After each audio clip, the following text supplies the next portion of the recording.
Transmisi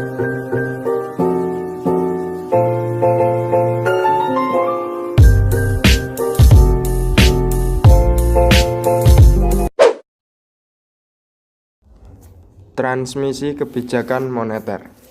Tujuan akhir kebijakan moneter adalah menjaga dan memelihara kestabilitas nilai rupiah yang salah satunya tercermin dari tingkat inflasi yang rendah dan stabil. Proses tersebut atau transmisi sampai dengan pencapaian sasaran inflasi melalui berbagai channel dan memerlukan waktu time lock. Mekanisme transmisi moneter mengacu pada proses di mana tingkat kebijakan ditransmisikan melalui ekonomi dan pada akhirnya mempengaruhi tingkat inflasi.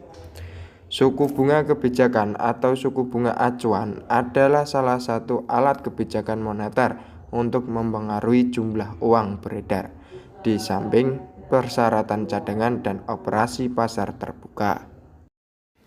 Suku bunga sebagai alat kebijakan moneter. Ketika bank sentral ingin menghindari hyperinflasi, ia akan mengadopsi kebijakan moneter ketat dengan menaikkan suku bunga kebijakan. Peningkatan dalam suku bunga kebijakan mengurangi tingkat pertumbuhan jumlah uang beredar dalam perekonomian, kemudian mengurangi permintaan agregat dan melemahkan pertumbuhan ekonomi dan memoderasi tingkat inflasi. Sebaliknya, untuk menghindari deflasi, biasanya selama pertumbuhan ekonomi lemah atau resesi, bank sentral memangkas suku bunga kebijakan. Itu dikenal dengan kebijakan moneter ekspansif. Saluran mekanisme transmisi kebijakan moneter. Kasus suku bunga yang lebih rendah. Bank sentral mengadopsi kebijakan ekspansif untuk merangsang pertumbuhan ekonomi dengan menurunkan suku bunga kebijakan.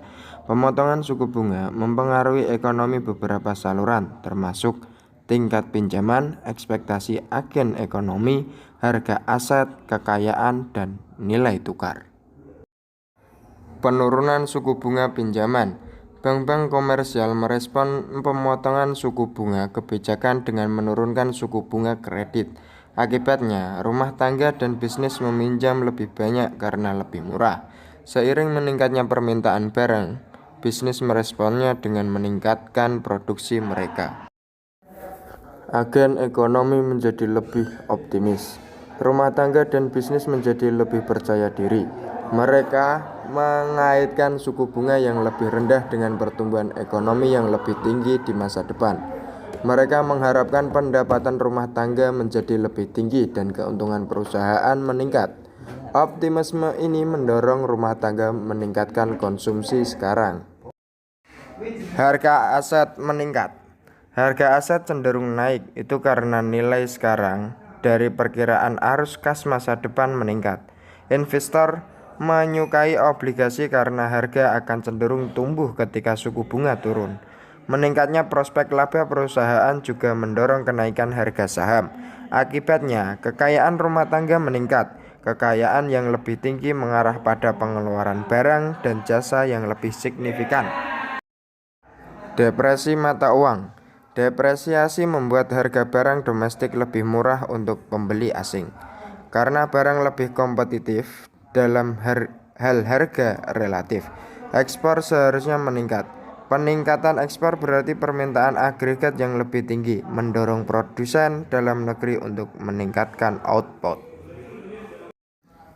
Kesimpulan, penggunaan suku bunga sebagai suku bunga acuan yang baru telah mampu mentransmisikan kebijakan moneter melalui jalur suku bunga dan jalur harga aset dengan sasaran akhir pertumbuhan ekonomi.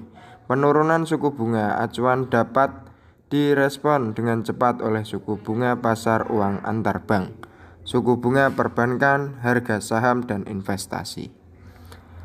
Transmisi kebijakan moneter, jalur nilai tukar belum berjalan efektif dalam mendorong pertumbuhan ekonomi di Indonesia. Perubahan suku bunga acuan telah direspon oleh perubahan nilai tukar dengan cepat. Namun, transmisi ini terhambat karena pasar ekspor yang kurang responsif terhadap perubahan harga relatif dan tingkat ketergantungan terhadap barang impor yang masih relatif tinggi.